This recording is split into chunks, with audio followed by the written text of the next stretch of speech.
आप सबको पता है कि युवाओं के साथ कितना बुरा किया जा रहा है। वो अपनी मन की भड़ास कहां निकाले, उन सबकी मन की भड़ास मैं निकालूंगा आज अगर हम ये सोच रहे हैं कि जो एनटीपीसी आरआरबी के एग्जाम में 2.5 करोड़ बच्चों से फॉर्म भरवा के 500 रुपए फीस वसूल के बोलते हैं कि 400 रुपए बाद में वापस करेंगे, कितना बढ़िया धंधा चल रहा है, कमाल का तरीका है साहब का रेवेन्यू वसूलने का, और सरकार का इस पे कोई ध्यान नहीं है। आज 1.5 से 2 साल होने वाले हैं एनटीपीसी और आरआरबी में। एक बार ये कहते हैं हमें कोई एजेंसी नहीं मिल रही एग्जाम कराने के लिए। फिर आपने जब फॉर्म हमसे भराए थे, जब हमसे फीस वसूली थी, तो क्या सोच के वसूली थी? लेकिन हमारे देश की मीडिया इन सबको दिखाने का उसके पास कोई टाइम नहीं है। वो बस एक मुद्दा पकड़ लेंगे, उनको भी पता है सबको मजा आ रहा है, यही दिखाओ यही दिखाओ, चिल्ला रहे हैं बुरी तरीके से। एक एंकर आप मुझे बता दो कि तमीज का है, अंजना ओम कश्यप, श्वेता सिंह और ये फलाने भाई साहब रिपब्लिक टीवी वाले भाई साहब, क्या नाम है इनका, गोस्वामी जी, ये तो बुद्धि भ्रष्ट इनकी हो गई है। मैं सच बता रहा हूं, ये जितने बुरे कर्म कर रहे हैं, जितने लोगों की बद्दुआएं ले रहे हैं, आज से आप सबसे मैं गुजारिश करता हूं, आप सबके मां बापों से गुजारिश करता हूं कि इस मीडिया को बाइकआउट कर दो। आप सोचोगे कि क्यों, मैं आपको बता दूं, इसकी क्रेडिबिलिटी खत्म हो चुकी है। एक जमाना हुआ करता था जब मीडिया अगर कोई बात कहती थी तो सरकार की जवाबदेही बनती थी। आज मीडिया चिल्लाती रहे, मीडिया को कोई मतलब नहीं है, सरकार को कोई मतलब नहीं है। सरकार जरूरी नहीं समझती कि वो मीडिया के बात का जवाब दे, क्योंकि मीडिया बाइस हो चुकी है। मीडिया को न्यूट्रल होना चाहिए। आज देश के अंदर कोई पॉलिसी आती है तो मीडिया जनता से जाके सवाल पूछती है, जबकि उसको सरकार से पूछना चाहिए कि आप ये पॉलिसी लेके आए हो, इसको कैसे एग्जीक्यूट करोगे, कैसे लोगों तक फायदा पहुंचाओगे। वो जनता से सवाल कर रहे हैं उल्टा। तो अब अगर हम ये सोच रहे हैं कि हमारा ये मुद्दा मीडिया में जाएगा और भला हो जाएगा, तो ये बात दिमाग से निकाल दीजिए। मीडिया के सारे चैनल भी मिलकर एक एक बार बोल देना 2-2 मिनट, तो भी कुछ नहीं होने वाला, क्योंकि सरकार के कान पे मीडिया की बातों की अब जू नहीं रेंगती। सरकार और मीडिया एक हो चुकी है, वो न्यूट्रल थोड़ी है जो सरकार से जाके सवाल करेगी। पहले अगर मीडिया में कोई बात उठ गई तो उसको बहुत बड़ा समझा जाता था, अच्छा मीडिया में आ गई अब तो सरकार को एक्शन लेना पड़ेगा। तमाम बातें मीडिया में आ रही हैं, सरकार को कोई मतलब नहीं है। आप सोच रहे हो कि सुशांत सिंह वाले केस में तो सरकार ने मीडिया को सीरियस लिया, क्योंकि सरकार को बिहार में चुनाव देख रहे थे, सरकार को बिहार में वोट चाहिए था, तो उन्होंने कहा ठीक है ये मामला जल्दी से जल्दी सिलटे। अब मीडिया भी पूरी इसी तरीके से लगी हुई है। बट 2.5 करोड़ लोग आरआरबी, एनटीपीसी, 40-50 लोग सीजीएल, ये सब कितना सफर कर रहे हैं। 3-3 साल से बिना नौकरी के बैठे हैं। 2-3 तो मेरे सामने बैठे हैं अभी, मैं आपको बता दूं, जो सिर्फ रिजल्ट का वेट कर रहे हैं। प्री क्वालिफाई कर दिया, रिजल्ट नहीं आता, 850 दिन हो गए सिंस नोटिफिकेशन। इसको छोड़ दो, ये तो 2018 का एग्जाम है, क्या 2017 में सबकी ज्वाइनिंग आ गई? 17 का एग्जाम 2021 आने को है। 4 साल में आप एक नौकरी की ज्वाइनिंग नहीं दे पा रहे। आप पूरे देश का चुनाव 1 महीने में खत्म करा देते हैं।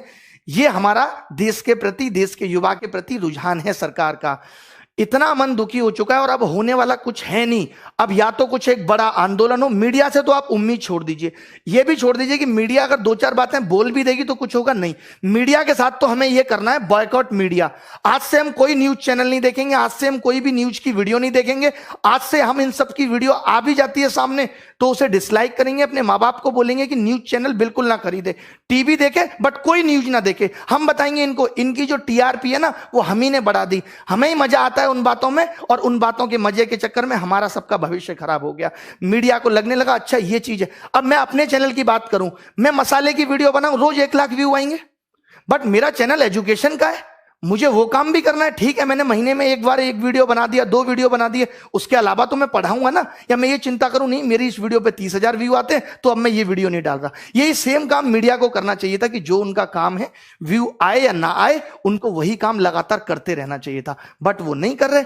वो क्या करते हैं, अब जेईई और नीट की परीक्षा सरकार चाहती है, इसीलिए मीडिया लगा हुआ है कि नहीं करा के रहेंगे। लड़ रहा है मीडिया उसके लिए, क्योंकि सरकार चाहती है। तो मीडिया यहां पे वही कर रहा है जो सरकार चाहती है। तो सबसे पहले हमें सरकार से चाहवाना है कि वो हमारे एग्जाम भी टाइम पे ले। मीडिया से सरकार नहीं सुधरेगी, सरकार से मीडिया सुधरेगी। तो गुजारिश हमारी सरकार से है, सबसे पहले कोई न्यूज चैनल हम नहीं देखेंगे। हम जब मन की बात मोदी जी करेंगे उसको डिसलाइक करेंगे, उस पर कमेंट करेंगे। हमें ये सब करना है, ये हमें ट्विटर पे कैंपेन चलाना है। और कौन सा न्यूज चैनल, क्या औकात रहेगी किसी न्यूज चैनल की? हमारे पास अपने कम चैनल है। हमारे एजुकेशन में wifi study 10 million, study IQ 10-10 million के चैनल है।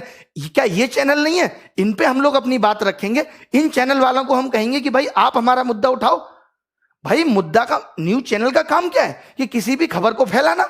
तो अब मेरा अपना चैनल है, मैं इसके थ्रू खबर को फैलाऊंगा, ज्यादा से ज्यादा लोगों तक फैलाऊंगा। लेकिन बच्चों को भी एक बात करनी होगी, बच्चे बहुत सेल्फिश हो गए, जब तक खुद पे नहीं बीतती ना तब तक नहीं समझते। मैं ऐसे लोगों को भी जानता हूं जो 2017 का एग्जाम कैंसिल होने के लिए मुझे गाली दे रहे थे कि सर हमारा भैया है, ये बंद क्यों नहीं करते फोन, कि हमारा भैया है और सर उसका 2017 आप कैंसिल कराने के पीछे पड़े हो, ये क्यों गलत करा रहे हो। जब उसी बंदे पे यूएफएम 2018 का केस लगा, ये वाला सीएचएस वाला, तो नानी याद आ गई, तब दिखता है एसएससी गलत कर रहा है। तो ये मत इंतजार करो कि जब तक मुझ पे नहीं बीतेगी तब तक मैं कुछ नहीं करूंगा। आप, आपके भाई बंधु जिनको 2 साल बाद भी सीजीएल देना है, सबको लगना होगा, आपके पिता मम्मी सबको न्यूज चैनल को बायकॉट करना होगा और आपके लिए ट्वीट करने होंगे, आपके लिए कैंपेनिंग चलानी होगी, चाहे यूट्यूब पे हम चलाएंगे, जैसे कि हैशटैग अभी चल रहा है एसएससी डिक्लेयर रिजल्ट चल रहा है, और एक चल रहा है hashtag speak up for SSC railway exam. सोचिए कितना गलत हो रहा है यार। अब तो हद हो गई कि आप फॉर्म भरवा लेते हो 2.5 करोड़ लोगों से, उनका पैसा आप खा गए, आपसे ज्यादा वाहियात और गंदा आदमी कौन होगा। अब थोड़े दिन बाद रेलवे बिक जाएगी, किसी को कोई मतलब नहीं है, सब बच्चों का पैसा डूब गया। अरे मेहनत की कमाई है, खून पसीना बहा के कमाया है, 1-1 रुपया आप कमा के देखो, सरकार का एक आदमी कमा के देखे, फोकट की सैलरी मिल जाती है ना, जगह जगह से पसीना आ जाएगा, जगह जगह से। अभी तो आपको सैलरी भी मिल रही है साहब। मुझे तो ये समझ में नहीं आता, अगर ये समाज सेवा करते हैं नेता लोग तो इनको सैलरी किस बात की है, और जब ये सैलरी लेते हैं तो फिर इनको नौकर की तरह क्यों नहीं ट्रीट किया जाता, फिर ये राजा किस बात के हैं जब ये सैलरी ले रहे हैं देश से। तो बताइए आप। मोदी जी तमाम दिन से मन की बात कर रहे हैं, एक एक बात मैंने इनकी मन की सुनी है। भाई साहब मन की बात में आज तक इन्होंने रोजगार पे बात की नहीं। अरे रोजगार को गोली मारो, जो रोजगार निकाल दे कम से कम उसे तो टाइम पे दो, या उसे भी टाइम पे नहीं दोगे, उसे भी आपने अपने रेवेन्यू का जरिया बना लिया। कौन टैक्स वसूलेगा आपके लिए। मोदी जी लगता है दूरगामी सिर्फ अपने लिए थे, देश के लिए नहीं है। अपने लिए तो उन्होंने सोच लिया था कि कैसे कैसे रास्ते पे चलूंगा कि प्रधानमंत्री बन जाऊंगा, बट वो ये नहीं सोच रहे कि इस देश का युवा जो आज जिन हालातों में, अगर यही हालत रहा तो ये देश नीचे चला जाएगा। ये आपकी देशभक्ति है, ये आपका देश प्रेम है। और ये जो मीडिया वाले चिल्लाते हैं ओम कश्यप फलाना ढिमका कि हम बहुत बड़े देशभक्त हैं, ये देशभक्त हैं, इनको नहीं दिखता कि क्या हो रहा है इस देश के अंदर। युवा कैसे बड़े, कितने न्यूज चैनल को मैं कॉल करके बोलता हूं कि इस चैनल पे डिबेट करा लो, अरे नहीं इस पे नहीं कराएंगे, हम दिखाएंगे तुम्हें तुम्हारी औकात, तब तुम्हें पता चलेगा। मजाक बना के रख दिया, मजाक बना के रख दिया।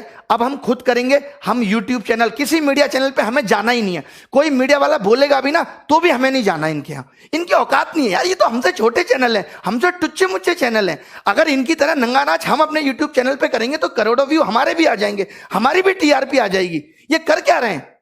एक बात बताओ, अभी सीबीआई का केस रिया हुआ तो एक एक दिन की अपडेट आ रही है नहीं आ रही। सुबह क्या हुआ, शाम को क्या हुआ, अभी रिया कहां है। जब ये 2017 वाला केस सीजीएल का सीबीआई में गया था तब तुम मीडिया वाले मर गए थे, तब तुम नहीं दिखा सकते थे। आज ये 2 बंदे पकड़े गए, इन्होंने नकल कराई थी, तुमने एक बार भी दिखाया वो केस, और केस डंप हो गया। जब मीडिया उस केस को दिखाएगी नहीं तो केस तो डंप हो ही जाएगा। तब आप नहीं बोले बीच में। और शिक्षा में भी माफिया बैठे हैं, इनको भी कोई मतलब नहीं पड़ता। सबको लगता है अपना पैसा कमा के बैठे। अरे क्या बच्चों के बारे में सोचना, अरे हमने नहीं कमाया पैसा, क्यों नहीं सोचेंगे। तुम्हारे घर की दाल रोटी बढ़िया चल रही है तो चलाते रहो। कम से कम जिन बच्चों से आपने पैसा कमाया, जिन बच्चों की वजह से आप अरबपति बने बैठे हो, उनके बारे में तो सोचो, नहीं तो एक दिन खत्म हो जाओगे। मैं बड़े बड़े चैनल वालों से भी कहता हूं, सिर्फ यूट्यूब चैनल की बात कर रहा हूं मैं। आज सारे यूट्यूब चैनल को कसम है कि इन सब चीजों पर वीडियो बनाए, और ये बच्चों को भी कसम है कि वो इन वीडियो को वायरल करेंगे, चाहे वो किसी भी चैनल की वीडियो हो। एक वीडियो तो ट्रेंडिंग 1 जानी ही चाहिए। और जितने भी ये यूट्यूबर हैं, जितने भी बड़े बड़े यूट्यूबर हैं, मेरी सिर्फ आज गुजारिश यूट्यूबर से है, मीडिया चैनल्स को तो मैं कुछ समझता ही नहीं, इनकी औकात मेरी नजर में कुछ है ही नहीं। ये तो ऐसे समझ लीजिए सरकार की डमी है, उसका डुप्लीकेट है, जो सरकार चाहेगी मुंह से बक देंगे। 2-3 बस आ गए, ऐसे ऐसे बाल निहारे, थोड़ा सा मेकअप किया, आ गई सब महिलाएं, ऐसे ऐसे ऐसे ऐसे हाथ पर मारे। ये न्यूज चैनल है, ये स्तर है न्यूज चैनल का तुम्हारा। वो अर्णब गोस्वामी को देखिए जरा, आप सोच रहे होंगे कि मैं इतना क्यों बौखला रहा हूं। आप देखिए इस आदमी को, क्या करता है ये आदमी, कैसे बकता है। मुझे ड्रग दो, मुझे ड्रग्स दो, ड्रग दो, मेरे लिए गांजा लाओ, चरस लाओ, एमडीएमए लाओ, एक्सक्यूसी लाओ। ये देख रहे हो आप, ये इसका स्तर है डिबेट करने का। ये एक न्यूज चैनल का स्तर होना चाहिए। ऐसे लोगों को घर बिठा देना चाहिए न्यूज चैनल वालों को, लेकिन उनको पता है कि जो ऐसे नाच करेगा उसी को लोग देखेंगे। अब हमें देखना बंद करना है। किसने चढ़ाया, आप मुझे बताइए, आज तक को नंबर 1 किसने बनाया? इन चैनल्स को नंबर किसने बनाया? सरकार ने। सरकार के लोग तो 500-600 हैं, हम लोगों ने बनाया, इस जनता ने बनाया, सब लोगों ने इनको प्यार दिया, तो आज ये यहां बैठे हैं। अगर आज हम ये हमें नहीं समझ रहे, चाहे आपका भाई एसएससी की तैयारी कर रहा है या नहीं कर रहा, उससे भी आप ट्वीट कराओ। हमें ट्विटर पे भी नंबर 1 ट्रेंड चाहिए, हमें यूट्यूब पे भी नंबर 1 ट्रेंड चाहिए, और रुकना नहीं है 1 महीने तक, हमें रुकना नहीं है। एसएससी चेयरमैन बात बात पे नोटिस डाल देते हैं कि कोविड की वजह से रिजल्ट नहीं आ रहा। बताइए क्या मजाक बना के रखा हुआ है? कोविड की वजह से नीट हो सकता है, 23 लाख 25 लाख लोगों की जिम्मेदारी आप ले सकते हो कि इनको कोरोना नहीं होगा, आप रिजल्ट डिक्लेयर नहीं कर सकते। कोई सिस्टम एग्जाम में नहीं है। अभी रेमो सर ने भी एक वीडियो बनाया था, उन्होंने पूरा बताया कि वेटिंग लिस्ट होनी चाहिए, सारी चीजें होनी चाहिए, शिक्षा में बदलाव आना चाहिए। आज देखिए न्यू एजुकेशन पॉलिसी आई, सीईटी आया, एक न्यूज चैनल वाले ने तमीज से डिस्कशन नहीं किया, तमीज से सरकार का इंटरव्यू नहीं लिया जितेंद्र सिंह का कि आप बताओ इसको कैसे लागू करोगे। यार आप तो सिर्फ अंधकार में रख रहे हो। आपको लगता है हल्ला हो रहा है, चलो सीईटी फेंक दो, हल्ला हो रहा है, चलो ये फेंक दो, हल्ला हो रहा है, राम मंदिर घोषित कर दिया, हल्ला हो रहा है, हिंदू मुस्लिम डिबेट, ये सब। सम्मित पात्रा जैसे 2-2 कौड़ी के लोगों को आप अपने चैनल पे बुला के बकवास कराते हो। आपको नहीं पता इस आदमी को बोलना नहीं आता, ये जब भी मुंह खोलेगा गंदगी बोलेगा। आप अच्छे लोगों को भी बुला सकते हो। क्या इस देश में अच्छे लोग नहीं है? क्या बीजेपी में अच्छे नेता नहीं है जिनको आप बुला के अच्छी डिबेट कराओ, एजुकेशन पे डिबेट कराओ? आप ऐसे ऐसे लोगों को बुला ले तो जिनको जेई का सिलेबस नहीं पता, नीट एग्जाम और जेई का डिबेट कराने के लिए सम्मित पात्र आते हैं, और तमाम लोग आते हैं जिनको पता तक नहीं है सिलेबस क्या है। सीईटी पे आपने कोई सवाल सरकार से नहीं पूछा। अरे देश में अगर कुछ हो रहा है, कोई योजना आ रही है, कोई नई चीज आ रही है, तो ये मीडिया की जिम्मेदारी है कि वो सरकार से जवाब मांगे और पूछे। यही काम मीडिया का होता था और वैल्यू भी होती थी मीडिया की। आज कोई वैल्यू नहीं है। मैं जरूरी नहीं समझता कि हमें न्यूज चैनल पे अपना मुद्दा लेके आना है, क्योंकि इनकी औकात नहीं रही है, बिल्कुल ही 0 कौड़ी के लोग हो चुके हैं। सीधा सीधी सी बात है। पहुंचा देना इन तक भी ये वीडियो ताकि सुधर जाए, नहीं तो बुढ़ापे में कोई पानी देने वाला पैदा नहीं होगा इनको, जो ये कर्म कर रहे हैं, जो लोगों की बद्दुआएं ये ले रहे हैं। अजीबो गरीब डिबेट चलती है, अजीबो गरीब डिबेट। मैंने तो 4 साल पहले टीवी देखना छोड़ दिया था। मैंने कहा अपना चैनल बनाएंगे, वहीं से अपनी आवाज उठाएंगे। तो हम सबको अपनी आवाजें उठानी है इन एजुकेशनल चैनल के थ्रू। मैं वाईफाई स्टडी, दिनेश, हनुमान दोनों से गुजारिश करता हूं वो भी इस पे वीडियो बनाएं। जितने भी चैनल बड़े बड़े हैं, विजाट साहब, राकेश यादव सर, ये इन चैनल पे वीडियो बनाएं, इस मुद्दे पे वीडियो बनाएं, ताकि किसी की वीडियो तो नंबर 1 ट्रेंडिंग हो, या सब मिलके भी, अगर हो सकता है कि सारे टीचर बड़े बड़े जो मिलके आए, जिनकी बात बच्चे मान सकते हैं, तभी ये कैंपेन हमारा सफल हो सकता है। बहुत करोड़ों लोगों को आना पड़ेगा। 2.5 करोड़ लोगों ने फॉर्म भरा है ना, तो करोड़ों लोगों को आना पड़ेगा इस कैंपेन के लिए। हम पूरी, एक बात बताओ, विनोद इतना फेमस हो सकता है जिसको मीडिया वाले दिखा रहे हैं, तो ये speak up railway declare result ये फेमस नहीं हो सकता कि मीडिया की मजबूरी बन जाए? बताओ आप, इसको भी हम इस कदर फेमस कर देंगे, मीडिया हमसे बोलेगी अब आप आके इंटरव्यू दो, अपनी समस्याएं बताओ। क्या पहले नहीं होता था? पहले लोग आंदोलन नहीं करते थे? सरकार नहीं पूछती थी आपकी समस्या क्या है? अरे प्रजा को सरकार से दिक्कत हो सकती है, किसी भी पॉइंट पे हो सकती है। सरकार का फर्ज बनता है कि वो पूछे कि उसकी प्रजा खुश है या नहीं। भगवान, आप राम राज्य की बात करते हो ना, भगवान राम ने तो प्रजा के कहने पे मां सीता को छोड़ दिया था। सिर्फ उन्होंने यही पता लगा था कि कोई ऐसे ऐसे उनके बारे में बात कर रहा है।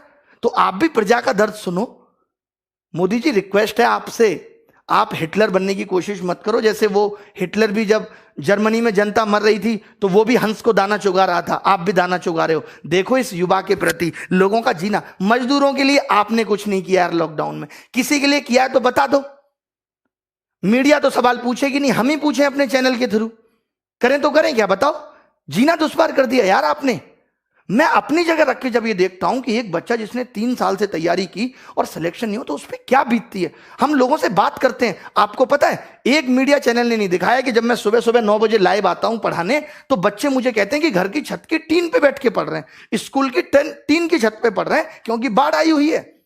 आज तक 8 साल आपकी सरकार को हो गए, हम ये सब समस्याओं का समाधान नहीं कर पाए, हम ऐसा कोई टनल नहीं बना पाए कि बिहार में बाढ़ ही ना आए।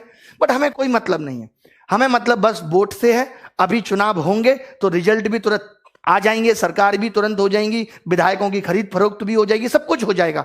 बट ना तो कभी एसएससी से कुछ कहा जाएगा, सबकी मिली भगत है, सब 1000-1000 2-2 करोड़ के घपले होते हैं, सब बढ़िया बैठ के आराम से मिलके खाते हैं, इनकी पार्टियां होती हैं सब। यहां बच्चा रोता है, माँ बाप की सुनता है, रिश्तेदारों की सुनता है, इन्हें क्या फर्क पड़ता है? मजे आ रहे हैं इनके, तो बढ़िया पैसा पहुंच रहा है, सैलरी अलग से मिल रही है, नाम अलग से है, कोई रोक नहीं सकता, अच्छी गाड़ियों में चल रहे हैं, हो गया जीवन। बाकी किसी को किसी से क्या मतलब। वैसे मोदी जी कहते थे मैं बहुत जमीनी स्तर का आदमी हूं, मैं नीचे के लोगों की समस्याएं देखता हूं, बट पता नहीं कब देखते हैं, भगवान ही मालिक है। तो ये कैंपेन हमें चलाना है। एक तो हमें ये 1 सितंबर को एसएससी डिक्लेयर रिजल्ट चलाना है, 5 दिन के अंदर रिजल्ट आ जाना चाहिए। ये चेतावनी है हमारी सरकार को, चाहे आप कुछ भी करना पड़े, 5 दिन के अंदर आप रिजल्ट दो। क्यों नहीं दे रहे? बना नहीं रिजल्ट आपसे है? जब नहीं पता था, जब आप पेपर का नोटिफिकेशन निकाल रहे थे, हमसे रिजल्ट नहीं बनेगा, मैगी समझ रहे थे, तब 2 मिनट में बन जाएगी। एफर्ट लगाया कुछ? जैसे बच्चों से कहते हो एफर्ट लगाओ, एफर्ट लगाओ, 3-3 साल बच्चा तैयारी करता है, 10-10 हजार 20-20 हजार रुपए यहां वहां फीस भरता है। आपको पता है कैसे गुजारा करता है? एक इस आस में माँ बाप सोचते हैं चलो हमारे बच्चे की नौकरी लग जाएगी। आपको नहीं पता कि शिक्षा का स्तर बढ़ना चाहिए था। चलिए माँ बाप किसी का पढ़ा लिखा नहीं है, कम से कम बच्चा तो सिलेक्ट होकर घर की जिंदगी को बदले। आप वैकेंसी कम निकाल रहे हो, हमने ये भी एक्सेप्ट कर लिया, बट अब आप जो निकाल रहे हो उसको भी टाइम पे नहीं दे रहे। एक तो मैं कम लोगों को खाना खिलाऊंगा, जितनों को खिलाऊंगा उनको भी टाइम पे नहीं दूंगा जब तक भूखे ना मर जाए। ये कौन सी बात हुई? ये सब निकला था। इन्होंने आरआरबी के एग्जाम में बस सिर्फ और सिर्फ नोटिफिकेशन डालते रहे। 2.5 करोड़ बच्चों ने फॉर्म भरा, जैसा मैंने आज सर्च किया गूगल में मुझे पता चला, और इन्होंने 500 रुपए फीस ली। बोले 400 वापस कर देंगे। अबे उधार ले रहे हो बच्चों से, शर्म नहीं आती तुम्हें? सरकार से मांगो ना कि 400 ले रहे हैं तुमसे वापस कर देंगे। बताओ, मुझे दोगे तुम 500 रुपए उधार, मैं भी दे दूंगा 6 महीने बाद। मजाक बना के रख दिया है। एसएससी के लिए बोलना है, एसएससी, रेलवे, एनटीपीसी, हमें ये इंतजार नहीं करना। ये अभी पता है क्या करेंगे? सीईटी का एक और नोटिफिकेशन डाल देंगे। अब तो ठीक कर रहे। अरे या तो आज से ठीक करो, या जब तक तुम्हारा ये सीईटी नहीं आता तब तक सारी चीजें ठीक करो। मेरी सब यूट्यूबर्स से गुजारिश है, जितने भी लोग हैं जिनके चाहे 1 लाख सब्सक्राइबर हैं, 2 लाख, सब इन टॉपिक्स पे वीडियो बनाओ। थोड़े दिन पढ़ाई स्थगित कर दो कि कोई पढ़ाई नहीं करेंगे हम, कोई कोर्स नहीं बेचेगा मीडिया वाला, वो एजुकेशन वाला, कोई भी कोर्स नहीं बेचेगा, कोई भी पढ़ाई नहीं होगी। 5 दिन तक यही चलेगा। सिर्फ 5 दिन तक मेरी गुजारिश है, बच्चों से भी सिर्फ आप सब कुछ छोड़ दो। एक बार तो लगना पड़ेगा, सब कुछ त्यागना पड़ेगा, कुछ पाना है तो कुछ खोना पड़ेगा। 5 दिन तक हम सब लग जाते हैं और नानी याद दिला देंगे। इस बात का भरोसा मुझ पर रखिए कि क्या कुछ नहीं हिल सकता यार। अगर हम 2.5 करोड़ लोग फॉर्म भर रहे हैं, अगर ये 3 करोड़ लोग चाहे ना तो सल्तनत हिल सकती है। मोदी जी गलत नहीं बोल रहे, कुछ बिल्कुल सही बोल रहे हैं। आप एनालिसिस करा लो, आपके पास तो इतने बड़े बड़े एनालिस्ट भरे पड़े हैं, बहुत बड़े बड़े टॉप लेवल के शिक्षाविद हैं आपके पास, वो सब बता देंगे। तो दोस्तों मिलेंगे, कोई बाय नमस्कार आज होगी नहीं। अब बस सीधे सीधे सरकार से जवाब। ये मन की बात नहीं है, ये मन की भड़ास है। आप तो बड़े प्यार से कर देते हैं मन की बात, मेकअप करके आ जाते हैं साहब। मन की बात क्या है? मन में मेरे ये चल रहा है, मुझे लगता है कि मुझे मोर को तो दाना डालना चाहिए। मुझे रात को ऐसा सपना आया, भारत में सब बहुत अच्छा चल रहा है, कोई बेरोजगारी नहीं है, जहां तक देखता हूं खुश पाता हूं लोगों को। ऐसे भारत की मैंने कल्पना की थी। देखो जरा, देखो दिल्ली में ही देख लो, मुखर्जी नगर जैसी जगह में जाके, कि टीचर और बच्चे कैसे बेहाल हो रहे हैं। आज अगर टीचर में भी बेरोजगारी है तो इसी वजह से है कि उनको टाइम पे जॉब नहीं मिल पाई, तो बेचारे टीचर बन गए। और आज कोरोना वायरस ने टीचर की जॉब भी छीन ली, रोटी पालना मुश्किल हो रहा है। बताओ गलत बोल रहे हैं तो? यार कोई तरीका होता है। मीडिया को कुछ भी, आप खुद एक चैनल, आज अगर आप लोग मेरी बात को झूठ मान रहे हैं ना, तो कोई भी एक चैनल खोल लें और आप मुझे बता दें कि ये आदमी इतने काम की बात कर रहा था। आपको पता चलेगा कि इसने 10 बातें की, एंकर ने सारी बाहियात की, सारी बाहियात, कोई काम की बात पे चर्चा नहीं करेंगे। अब एक सीबीआई केस हो गया तो हर दिन अपडेट, हमारा सीबीआई केस हो जाए तो कोई अपडेट नहीं। 2017 वाला केस डिसमिस होने के कगार पे आ गया, कोई सबूत नहीं मिले नकल के। रिया की तो व्हाट्सएप चैट निकल आई, और यहां नहीं निकली किसी की व्हाट्सएप चैट। हमने नंबर तक दिया जिन लोगों ने नकल की, हमने नाम तक बताए उन लोगों के जिन लोगों ने नकल की। क्या किया आपने उनके साथ बताइए? हमने तो अपने जिंदगी दांव पे लगा दी कि जिन लोगों का नाम ले रहे हैं ये कल को हमें मार भी सकते हैं। आपने क्या किया उसके बाद? कुछ भी नहीं। अब उनके आगे के लिए और मुंह खुल गए कि वो और नकल कराएंगे। भाई एक बार मेरी चल गई, अब दोबारा से भी नकल होगी।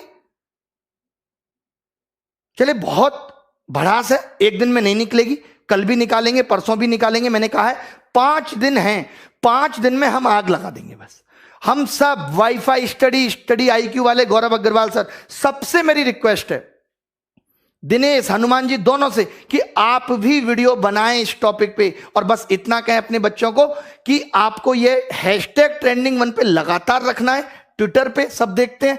और YouTube पे हम में से किसी की भी वीडियो ट्रेंडिंग 1 पे जानी चाहिए।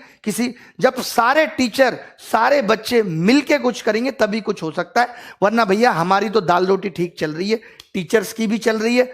तुम्हें अपनी दाल रोटी देखनी है, हमें आगे आने वाली पीढ़ी के बारे में भी सोचना है। हमारा क्या सपना था, हम सोचते थे अपने गांव के लिए स्कूल बनाएंगे, शिक्षा में आगे करेंगे कुछ। इन्होंने तो रोक दिया यहीं पे। अच्छा हुआ मैंने एसएससी की नौकरी छोड़ दी थी उस टाइम। चले कोई बात नहीं, क्या, thank you very much, bye, take care, धन्यवाद।